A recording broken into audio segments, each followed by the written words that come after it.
வீடியோக்குள்ளே போகிறதுக்கு முன்னாடி நம்ம ராமச்சந்திரன் துர்கா என் யூடியூப் சேனல் சப்ஸ்கிரைப் பண்ணிக்கோங்க, பெல் பட்டனையும் கிளிக் பண்ணிக்கோங்க. மேலும் இந்த பதிவு பிடிச்சிருந்தால் லைக் பண்ணுங்கள், ஷேர் பண்ணுங்கள், கமெண்ட் பண்ணுங்கள். நன்றி.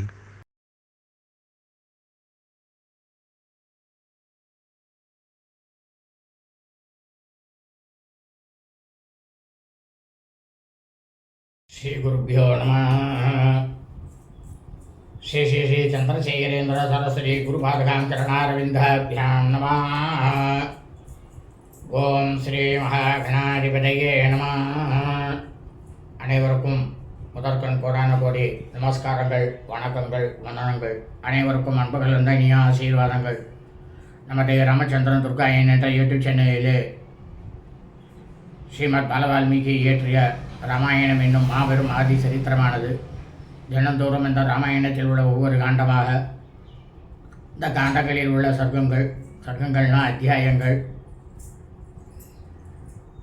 சர்க்கங்களில் உள்ள ஸ்லோகங்கள், ஒவ்வொரு ஸ்லோகத்திற்கும் முழு தமிழ் அர்த்தத்துடன் இந்த பிரபஞ்சம் முழுவதுமே மனித பிரிவுகளாக பிறந்த அடியனுடைய அனைத்து மெய்யன்பர்களும் நமது சேனலில் பெருவிடப்படக்கூடிய தினந்தோறும் பதிவிடப்படும் இந்த ராமாயணம் எனும் மாபெரும் சரித்திரத்தை தங்களது கிரகங்களிலும் இல்லங்களிலும் அலுவலகங்களிலும் பிரமாதமாக ஒலிக்க வைத்து தாங்களும் தங்களது குடும்பத்தை சார்ந்தவர்களும் செவி கொடுத்து கேட்டு அதை தங்களது இருதயத்திற்குள் உள்வாங்கிக் கொண்டு மிக மிக க்ஷேமமாக இருக்க வேண்டும் என்ற ஒரே உள்நோக்கத்துடன் பதிவிடப்பட்டு வருகின்றோம். அதன் அடிப்படையிலே இன்றைய ராமாயண பதிவானது ஸ்ரீமத் பாலவால்மீகி ராமாயணம்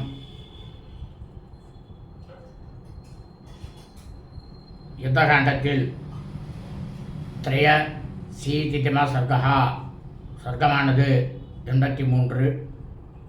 ராமாஸ்வாசனம், அதாவது ஸ்ரீ ராமபிரானுடைய சகோதரன், இளைய சகோதரன் லக்ஷ்மணன் வேத தர்ம சாஸ்திரத்தில் என்ன சொல்லப்பட்டுள்ளது என்பதை ஸ்ரீ ராமபிரானுக்கு எடுத்துரைத்து அவரை துன்பத்திலிருந்து தேற்றினாராம். ராமாயணத்திலேயே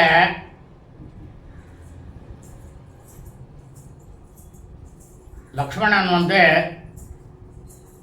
ஸ்ரீ ராமபிரானுக்கு வேத தர்ம சாஸ்திரத்தை சொல்கிறாரு. இல்லை, இந்த பதிவு இந்த காண்டம் ரொம்ப ரொம்ப முக்கியமானது நம்ம எல்லாருக்குமே. அதனால் அவசியமாக எந்தெந்த காண்டத்தை பார்த்தேளோ பார்க்கலையோ இந்த காண்டத்தை கண்டிப்பாக பார்த்தேன்னா நாம் எல்லாரும் எப்படி இருக்கணுங்கிறது கண்டிப்பாக புரியும். ஆகவே அனைவரும் இன்றைய ராமாயண பதிவினை ஆரம்பம் முதல் கடைசி வரை முழுவதுமாக பார்த்து அதன் பிரகாரம் தங்களது வாழ்க்கையை கடைபிடித்து கொண்டு சாட்சாத் ஸ்ரீ சீதாலட்சுமண பரத சத்ருகன அனுமத் சமேத ஸ்ரீ ராமச்சந்திரமூர்த்தியினுடைய பரிபூர்ண கிருபா கடாட்சத்தையும் பரிபூர்ண ஆசிரியம் பெற்று தாங்களும் தங்களது குடும்பத்தை சார்ந்தவர்களும் மிக மிக க்ஷேமமாகவும் சௌக்கியமாகவும் சகல ஐஸ்வர்யத்துடனும் இருக்க வேண்டுமாய் அன்புடன் கேட்டுக்கொள்கின்றேன். பூஜந்தம் ராம ராமேதி மதுரம் மதுராட்சரம் ஆரோக்கிய கவிதாசாகாம் வந்தே வால்மீகி கோகிலம். நமோஸ்து ராமாய சலக்ஷ்மணாய தேவை ஜதாஸ்யை ஜனகாத்மஜாயை நமோஸ்து ருத்ரேந்திரயமானிலேभ्यो நமோஸ்து சந்திரார்க்கமருத்தனேभ्यः. ஸ்ரீ சீதாலக்ஷ்மண சத்ருகன அனுமத் சமேத ஸ்ரீ ராமச்சந்திரமூர்த்தி சரணாரவிந்தாभ्यां நமः. ஸ்ரீமத் பாலவால்மீகி ராமாயணம் யுத்தகாண்டத்தில் திரய சீதிமா சர்க்கமானது 83. ராமஸ்வாசனம், லக்ஷ்மணனாகப்பட்டவர் ஸ்ரீ ராமபிரானை வேத தர்ம சாஸ்திரத்தை சொல்லி தேற்றினாராம் என்கிற தலைப்பிலே முதல் ஸ்லோகத்திலிருந்து 22வது ஸ்லோகம் வரை சொல்ல இருக்கின்றோம். ராகவஸ்யாபி விபுலம் தம் ராட்சச வனௌகசாம் சுருத்வா சங்கிராம் அனிர்கோஷம் ஜாம்பவாந்தம் உவாசகா. அப்போ அந்த போர்க்களத்தில் என்ன பண்ணார், ஸ்ரீ ராமபிரான் வந்து அரக்கர்களுக்கும் வானரர்களும் எழுப்பிய தன்னுடைய செவியையே துளைத்து கொண்டு, அதாவது காதை துளைத்து கொண்டு போகும் அளவிற்கு இருக்கக்கூடிய அந்த போர் முழக்கத்தை கேட்டுட்டு தனக்கு அருகாமையில் இருந்த கரடியினுடைய தலைவர், மிகவும் வயதில் மூத்தவராக இருக்கக்கூடிய ஜாம்பவான பார்த்து சொன்னாராம் ஸ்ரீ ராமபிரான், சௌமியன் குணம் அனுமதா கிரியதே கர்ஷ துஷ்கரம் சூயதேஹி யதா பீமா சுமஹானா யுதஸ்வனஹா.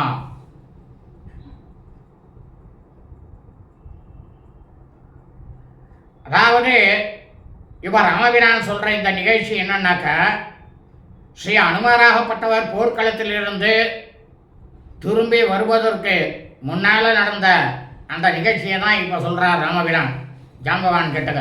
அவர் அங்கேயிருந்து கிளம்பிட்டார் போர்க்களத்திலேருந்து. ராமபிரான் சொல்கிறார் ஜாம்பவானை பார்த்து, நீங்கள் மகா பெரிய சான்றோரே,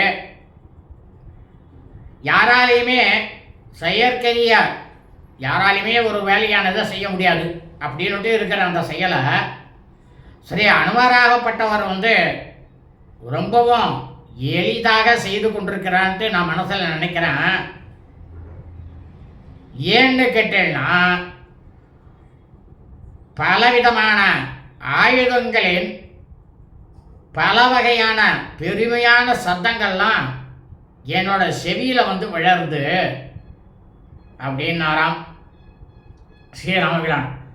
தத்கச்ச குரு சாகாயம் ஸ்வபலேனாபி சம்பிருதா க்ஷிப்ரம் ருக்ஷபதே தஸ்ய கபிஸ்ரேஷ்டஸ்ய யுத்தியதா. இப்போ ஸ்ரீராமபிரான் சொல்கிற, கரடி மன்னரே, ஜம்பவானே, உங்களோட சேனையோட உடனடியாக இங்கேருந்து நீங்கள் வந்து புறப்பட்டு சண்டை செய்து கொண்டிருக்கக்கூடிய வானரோத்தமர்களுக்கு அனைவருக்குமே நீங்கள் வந்து இப்போ உதவி செய்யணும் அப்படின்னு உத்தரவு போட்டாராம் ஸ்ரீ ராமபிரான் ஜம்பவானுக்கு. ருக்கராஜஸ் ததோ தஸ்து ஸ்வேனானீகேன சம்பிருத்தா ஆகச்சத் பசிமம் துவாரம் ஹனுமான் யத்ர வானரஹா. இந்த மாதிரி ஸ்ரீ ராமபிரானால் ஆணையிடப்பட்ட கரடி மன்னர் ஜாம்பவான்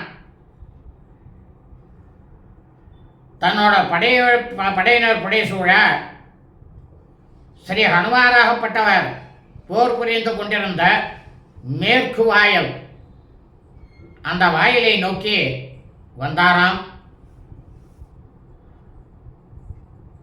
அதாயாந்தம் ஹனுமந்தம் ததர்ஷபதி பதி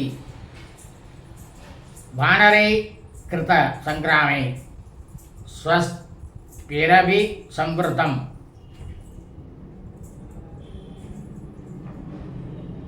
அப்போ ஸ்ரீ அனுமாராகப்பட்டவர் போரை வந்து முடித்து கொண்டு தன்னுடைய நோக்கமானது கைகூடாத அந்த சோகத்தால் ரொம்பவும் பெருமூச்சு விட்டு கொண்டு இருக்கக்கூடிய வானரங்களால் சூழப்பட்ட ஹனுமான் தனது எதிரே வந்து கொண்டிருப்பதை கரடி மன்னராகப்பட்ட ஜாம்பவான் பார்த்தாராம்.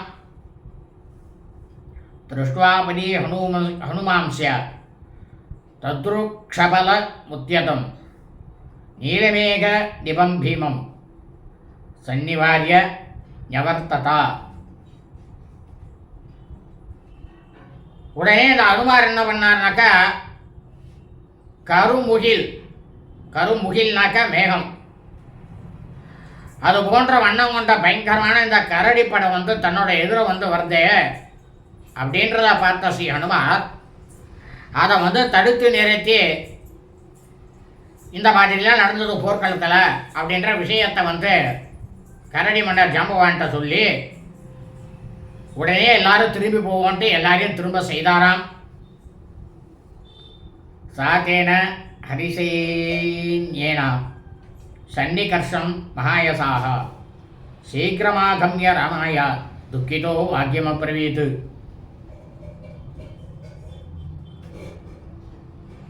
பெரும் புகழ் படைத்த ஸ்ரீ ஹனுமார் என்ன பண்ணார்னா, வானரப்படையுடன் விரைவாக ஸ்ரீ ராமபிரான் அருகில் வந்து மிகுந்த மன வருத்தத்தோட அங்கே நடந்த செய்தியை மொத்தத்தையும் சொன்னாராம். சவரே யுத்தியமானான் ஆமஸ்மாகம் பிரேட்சதாம் புரஹ ஜகான ருததீம் சீதாம் இந்திரஜித் ராவணாத்மஜः உத்ராந்த சித்தஸ்தாம் திருஷ்ட்வா விஷ்ணோ அகமரிந்தமः ததகம் பவதோ விருத்தம் விஜ்ஞாபயிதுமாகதः. இப்போ ஸ்ரீ அனுமாராகப்பட்டவர் மண்டியிட்டு கொண்டு ராமபிரான் கிட்ட சொல்றார், அண்ணலே, நாங்கள் எல்லாரும் போர்க்களத்தில் போர் செஞ்சுன்னு தான் இருந்தோம். அப்போ அந்த சமயத்தில் மகா பாவியான அரக்க மன்னனாகப்பட்ட ராவணன், அவனுடைய புதல்வன் மாயாவியாக இருக்கக்கூடிய அரக்கன் இந்திரஜித்தானவன், நாங்கள்லாம் பார்த்து கொண்டிருக்கும் போதே எங்கள் எதிரிலேயே அழுது கொண்டிருந்த அன்னையாகப்பட்ட ஸ்ரீ சீதா பிராட்டியாரை கொன்றுவிட்டான். தாங்கள் எதிரிகளை அனைவரையும் அடக்குபவரே, அந்த நிலையில் என்னுடைய அன்னையை சீதா பிராட்டியாரை பார்த்த நான் மிகவும் மனம் கலங்கினேன். அந்த தகவலை உங்களுக்கு தெரிவிப்பதற்காகத்தான் நான் போரை நிறுத்திவிட்டு நான் இங்கே வந்திருக்கேன் அப்படின்னாராம் ஸ்ரீ அனுமார் ராமபிரான் கிட்டக. தஸ்ய தத்வச்சனம் ஸ்ருத்வா ராகவ சோகமூர்ச்சிதா நிபபாத ததா பூமௌ சின்னமூல இவத்ருமஹா. உடனே ஸ்ரீ ராமபிரான் ஸ்ரீ அனுமார் சொன்ன அவருடைய அந்த வார்த்தைகளை எல்லாம் கேட்டதுமே துயரத்தால் முழுவதும் உணர்விழந்து எப்படி கீழே சாய்ந்தார் தெரியுமா? ஒரு வேரோட வெட்டப்பட்ட அடி வேரோட வெட்டப்பட்ட மரமானது எப்படி தரையில் சாயுமோ அதுபோல ஸ்ரீ ராமபிரான் தரையில் சாய்ந்தாராம். தம் பூமௌ தேவசங்காசம் பதிதம் பிரேக்ஷ ராகவம் அபிவேது சமுத்பத்யா சர்வத கவிசத்தமாக அசிஞ்சத் சரி சைசைனம் பத்மோத்பல சுகந்திபிஹி பிரதஹந்தம நாசாத்தியம் சகசாக்னிம் யுவோச்சிகம்.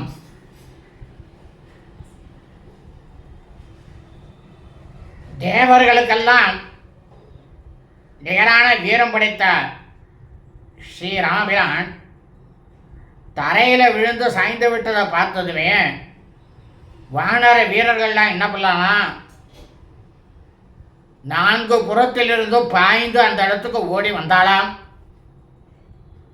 அவர்கள் என்ன பண்ணாலாம், தாமரை நீலோத்பலம் அப்படின்னு இருக்கக்கூடிய அனைத்து மலர்களால் வாசனை இருக்கக்கூடிய அந்த நீரை கொண்டு ஸ்ரீ ராமபிரான் மேலே தெளித்தாலாம். அப்படியும் ஸ்ரீ ராமபிரான் மூச்சானது தெளியவில்லையாம். எந்த விதத்திலேயுமே அணைக்க முடியாத திடீரென்று சுடரிடக்கூடிய ஜுவாலை, அதாவது எப்படி தான் அது அந்த ஜுவாலை வந்ததுன்னு தெரியாது, அக்னியானது. அதை எவ்வளவுதான் நம்ம அணைக்கணும் பார்த்தோம்னாலும் அணையாது. அந்த மாதிரி ஸ்ரீ ராமபிரான் அக்னி ஜுவாலையுடன் எழுப்பக்கூடிய நெருப்பு போல மூச்சை விட்டுக்கொண்டு அவரை பார்ப்பதற்கு அந்த மாதிரி இருந்தாராம் ஸ்ரீ ராமபிரான். தம் லக்ஷ்மணோத பாகுபியாம் பரிஷ்வஜ்ய சூதுக்கிதः உவாச ராமம் அஸ்வஸ்தம் வாக்கியம் ஏத்வார்த்த சம்யுதம். शुभे वर्धमणि दृष्टन्तं त्वामार्य विजितेन्द्रियम् अनर्थेभ्यो न शक्नोति त्रातुं धर्मो निरर्धकः. அப்போ ஸ்ரீ ராமபிரானை பார்த்து மிகவும் துயரப்பட்டு கொண்டிருந்த ராமபிரானுடைய இளைய சகோதரனாகப்பட்ட லக்ஷ்மணன் நிலை தெரிந்திருக்கக்கூடிய தனது தமையனாராகப்பட்ட ஸ்ரீ ராமபிரான தன்னுடைய இரு கைகளாலும் தூக்கி கொண்டு அணைத்து கொண்டு காரிய காரணங்களுக்கு இசைவாக இருக்கக்கூடிய வேத தர்ம சாஸ்திரத்தில் சொல்லப்பட்டுள்ள விஷயங்களை எல்லாம் சொல்ல ஆரம்பிச்சாராம்.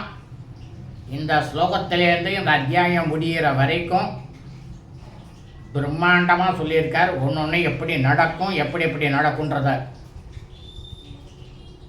எல்லாரும் அவசியம் கேளுங்க. இப்போ லக்ஷ்மணன் சொல்றார், அண்ணா வேத தர்ம சாஸ்திரத்தில் என்ன சொல்றக்கு, அறநெறி தான் முக்கியம் இருக்கு. ஆகவே தாங்கள் அறநெறியில் நடக்கக்கூடியவர். அதே வேத தர்ம சாஸ்திரம் புலன்களை எல்லாம் வெல்ல வேண்டும் என்று சொல்லியிருக்கா, அந்த மாதிரி புலன்களையும் வென்றவர் தான் நீங்க. அப்படி இருந்தும் கூட துயரங்கள்லேருந்து உங்களுடைய தர்மமானது கொஞ்சம் கூட உங்களை காப்பாற்றத்துக்க முடியலையே. அதனால தர்மங்கிறது பயனற்றதும் தான் நான் நினைக்கிறேன். அப்படின்னுட்டு லக்ஷ்மணன் ராமபிரான் கிட்ட சொன்னாராம், பூதானாம் தாவராணாம் ச ஜங்கமானாம் ச தர்சனம் யதாஸ்தி ந ததா தர்மஸ்தேனா நாஸ்தி மே மதிகி யதேவ ஸ்தாவரம் யக்தம் ஜங்கமம் ச ததாவிதம் நாயமர்தஸ் ததா யுக்தஸ் த்வத்விதோ ந விபத்யதே.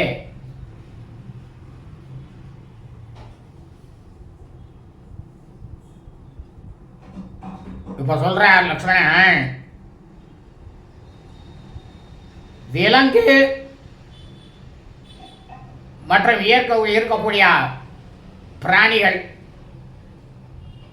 அசையா பொருளாக இருக்கக்கூடிய தாவரங்கள், அதுக்கு கூட சுகமானது ஏற்படுறது அப்படின்றத நம்ம கண்களால் பார்க்கிறோம் இல்லையான்னா,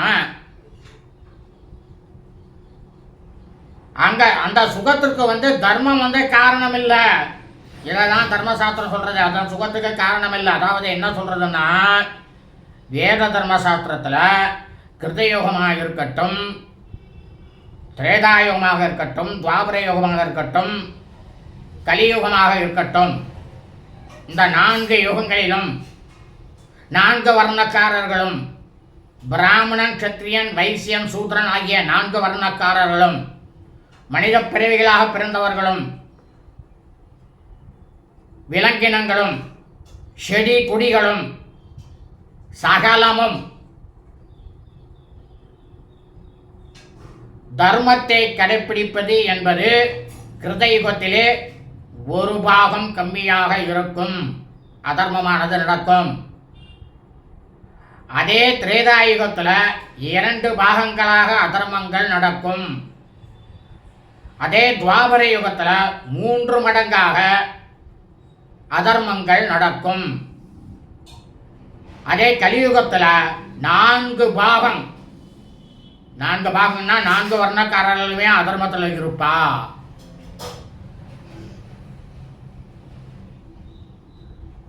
அப்போ தர்மங்கிறது இருக்காது. இதான் இந்த இடத்துல வந்து அவர் எடுத்து சொல்கிறார் ராமபிரானுக்கு லக்ஷ்மணன். அது வந்து அதுக்கு சுகத்துக்கு வந்த காரணம் தர்மம் இல்லை. ஏன்னு சொல்கிறேன்னா, வேத தர்ம சாஸ்திர நெறிப்படி நடக்க வேண்டியது என்பது விலங்கினங்களுக்கோ அல்லது தாவரங்களுக்கோ கிடையாது, இல்லை இல்லையா? அதனால் சுக அனுபவத்திற்கு மட்டுமே வழி வந்து தர்ம அனுஷ்டானம் வந்து இல்லை அப்படின்றத வந்து நான் வந்து நம்புகிறேன். அதாவது அசையும் பொருள் அசையா பொருள் விலங்கினங்கள் ஆகியவைகளை வந்து நாம் வந்து கண்களால் பார்க்க முடிவதால்தான் அவைகள்லாம் வந்து இன்னமும் இருக்கின்றது பூலோகத்தில் அப்படின்ட்டு நாம் எல்லாரும் நம்பின்னு இருக்கோம். லக்ஷ்மணன் சொல்கிற ராமபிரான். ஆனால் தர்மமோ அதர்மமோ நம்ம கண்ணுக்கு தெரியறது கிடையாது. கண்ணுக்கு புலப்படாத ஒரு பொருள் இல்லையாது. அதனால் இது தர்மமும் இல்லை அதர்மமும் இல்லை, ரெண்டுமே கிடையாது அப்படின்றதான் என்னோட கருத்து அப்படின்னு லக்ஷ்மணன் ராமபிரான் கிட்ட சொன்னாராம். அசையா பொருள்களான தாவரங்களும் அசையும் பொருளாக இருக்கக்கூடிய பிராணிகளான விலங்குகளும் எந்த விதமான அற செயல்களையும் செய்யாமல் இருந்தாலும் கூட சுகத்தை தான் எல்லாம் அனுபவிக்கின்றது அப்படின்றது நாம் கண் எதிர பார்க்கிறோம் இல்லையாண்ணா? அப்போ தர்மம் தான் சுகத்திற்கு காரணம் அப்படின்ற அந்த ஒரு விஷயத்தை நாம் ஏற்றுக்கொண்டோம்னால் நீங்கள் தர்மத்தையே கடைபிடிச்சுட்டு இருக்கக்கூடியவர் சாட்சாத் மகாவிஷ்ணு. மனித பிறவியில் வந்து நீங்கள் வந்து இருக்கீள். அப்படி போன்ற உங்களுக்கு வந்து கஷ்டமே வரக்கூடாது தானே? ஏன் கஷ்டம் வருது அப்படின்னு கேள்வி கேட்ட சொல்றாராம் லக்ஷ்மணன் ராமபிரான் கேட்டக.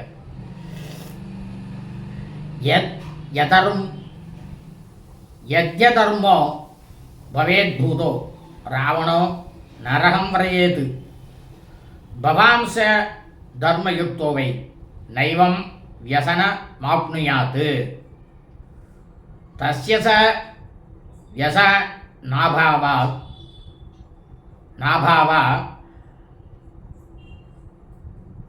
द्वय्यसनं स गते त्वयि धर्मो भवत्य धर्मस्य परस्पर विरोधिनौ.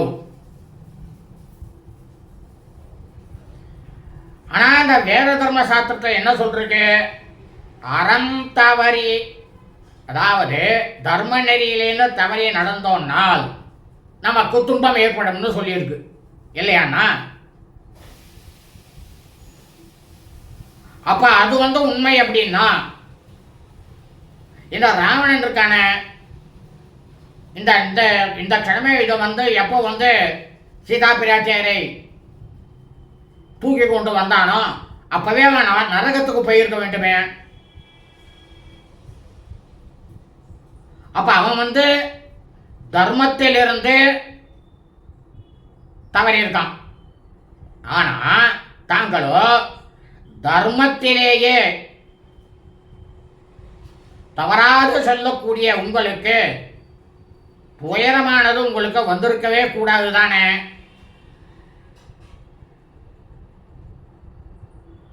அதாவது அறத்திலேயே தர்மத்திலேயே நேர்மையாக இருப்பவர்களுக்கு துன்பம் வந்து ஏற்படாது அப்படின்றது தர்மசாஸ்திரத்தினுடைய கொள்கை. ஆனால் உங்களுக்கு துன்பத்துக்கு மேல துன்பம் வந்துட்டே இருக்கே. அப்போ தர்மம் அதர்மம் இவை இரண்டுமே, அதாவது தர்மமானது அதனுடைய செயல்பாடுகளே அதர்மமாகவும், அதர்மமான செயல்களாக இருக்கக்கூடிய அது தர்மமாகவும், எப்படி எப்படி சொல்றாரு பாருங்க, பிரமாதமா. ஏன்னா அவர் எல்லாத்தையும் கற்றவர், அவரும் மகாவிஷ்ணுவான.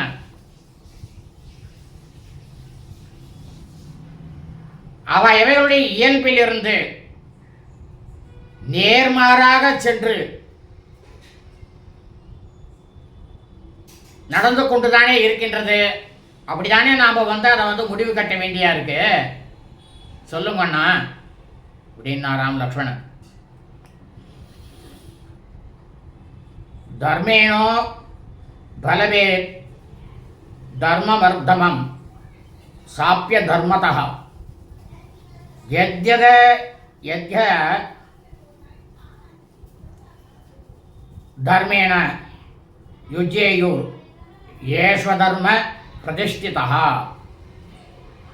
யதி தர்மேண யுஜ்யரே யுஜ்யேத் அன்னா தர்ம ருஷயோ ஜனாः தர்மேண சரதாம் தர்மஸ்ததா சைஷாம் பலம் பவேத்.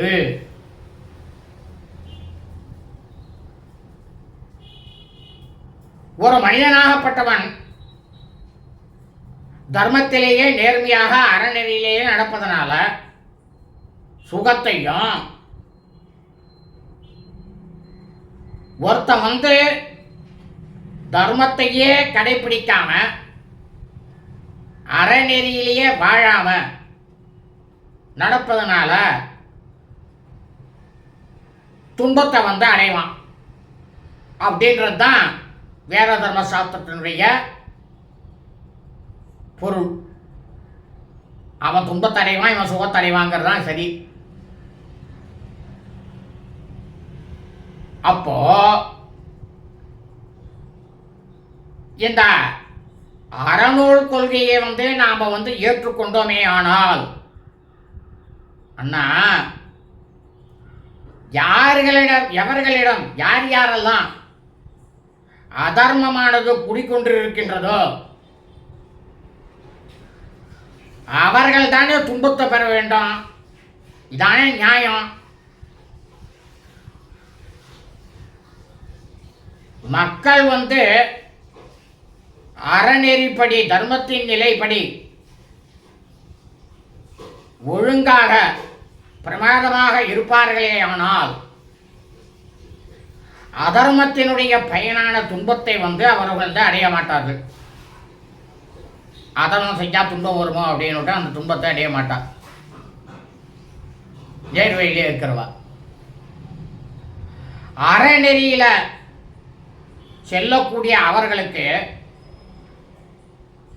இந்த தர்மசாஸ்திரத்தின் பயனாக அவளுக்கு சௌக்கியம் தானே உண்டாக வேண்டும். ஏன் அவளுக்கு சௌக்கியம் ஏற்படல அப்படின்னு கேட்டாராம் லக்ஷ்மணன் ஸ்ரீ ராமபிரான் கிட்டக. யஸ்மா தர்தா விவர்தந்தே ஏஷ்வதர்ம பிரதிஷ்டிதः கலீஷ்யந்தே தர்மசீலாஸ்ய தஸ்மாதேதௌ நிரர்தகௌ வத்யந்தே பாபகர்மாணோ யத்ய தர்மேண ராகவா வத கர்ம அதோ அதர்மா சகதாகம் வதிஷ்யதி.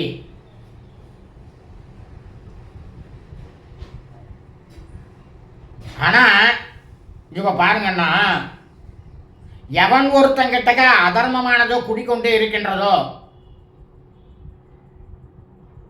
அவன் பிரமாதமாக செழுமையாக வாழறான். அதர்மம் செய்யறவன் செழுமையாக வாழறான். யாரு தர்மத்திலேயே நேர்மையாக ஈடுபட்டு கொண்டு இருக்கின்றார்களோ அவர்கள் அனைவருமே துயரத்தில் தான் சிக்கி தவிக்கிறார்கள். இது வேதவர்ம சாஸ்திரத்தோ சொல்லப்பட்டது தான். மனிதர்கள்லாம் இப்படி தான் இருப்பாங்க. அதில் 1 பங்கு 2 பங்குன்னு முதல்லயே சொல்லிட்டோம் உங்களுக்கு.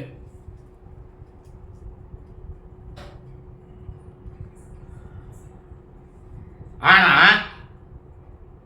தர்மம் அதர்மம் ஆகிய இரண்டுமே பொருளற்றதாகத்தான் நான் நினைக்கிறேன்.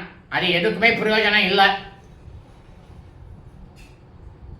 ஏன்னா தர்மத்துக்கு உரிமையாக இருக்கக்கூடியதும் அதர்மத்துக்கான செயல்களுக்கும் பலனை கொடுக்கக்கூடியது அது அல்ல.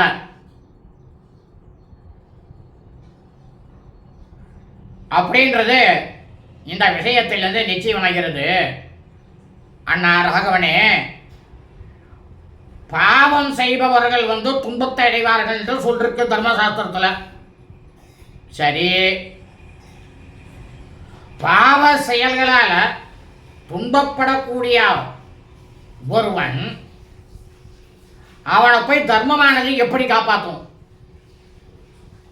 காப்பாற்றாது இல்லையா? அவன் எவ்வளோ வேணா தர்மம் பண்ணியிருக்கட்டும், அது அவனை காப்பாற்றாது. அதாவது தர்ம நெறிப்படி பயனான இன்பமானது எக்காலத்திலையும் தீய வழியில செய்யக்கூடிய பயனான துன்பத்தோட எப்போதுமே சேராமத்தான் இருக்கணும். இதுதானே விதி அப்படின்னா ராகவனே, பாவம் செய்வர்கள் அவன் ஒவ்வொருவனும் தான் செய்த பாவத்தினால் கட்டத்தை அனுபவித்துக் கொண்டிருக்கான் இல்லையா? தான் செய்த பாவத்திற்காகத்தான் கட்டப்பட்டு கொண்டிருக்கான் அப்படின்னுட்டு லக்ஷ்மணன் ஸ்ரீராமபிரான் கிட்ட சொன்னாராம். இத்தியாசேசி மத்ராமாயணே வால்மீகியே ஆதிகாவ்யே யுத்தாண்டே திரையசீதிம சர்க்கா. சர்க்கமானது 83. 22வது ஸ்லோகம் வரை பூர்த்தியானது. நாளை 23வது ஸ்லோகத்திலிருந்து சொல்ல இருக்கின்றோம். சுபம் அஸ்து.